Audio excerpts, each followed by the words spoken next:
शौहर? क्या तुमने कभी उसे अपना शौहर भी माना है? किसी के हंसते बसते घर को उजाड़ने की कोशिश करना। May I join you?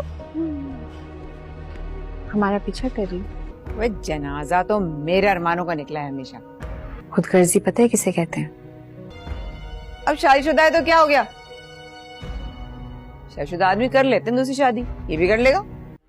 हमें जिंदगी लोगों की मर्जी से गुजारनी नहीं है, जीनी है अपनी मर्जी से। अब ये देखना बाकी रह गया था, क्यों बुलाया था तुमने इसको? खाक डाल के रख दी हमारे सर में, इज्जत का जनाजा निकाल दिया तुमने। किसी के शौहर पर बुरी नजर रखना, इसे कहते हैं खुदगर्जी। पहली शादी की वो नाकाम, दूसरी शादी की वो नाकाम।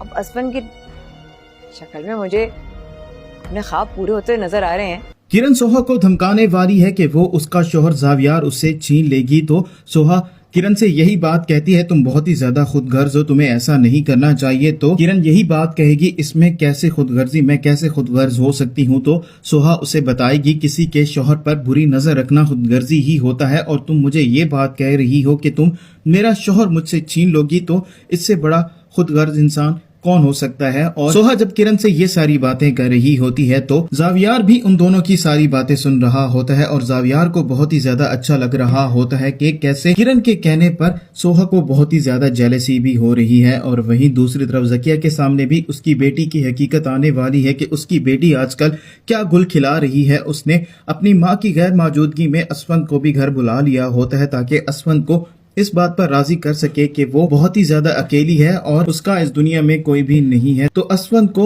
जरका का सहारा बनना होगा, और जरका को ये बात मालूम ही नहीं होती कि उसकी माँ भी वापस आने वाली है। और उसकी माँ जब वापस आएगी तो वो देखेगी कि असफंद और जरका बातें कर रहे होते हैं। तो जकिया को ये बात बिल्कुल भी पसंद नहीं आती। असफंद के वहाँ से जाने के बाद जकिया अपनी बेटी जरका को बहुत ही ज्यादा बातें सुनाने वाली है, लेकिन जरका तो किसी का कहना भी नहीं मानती।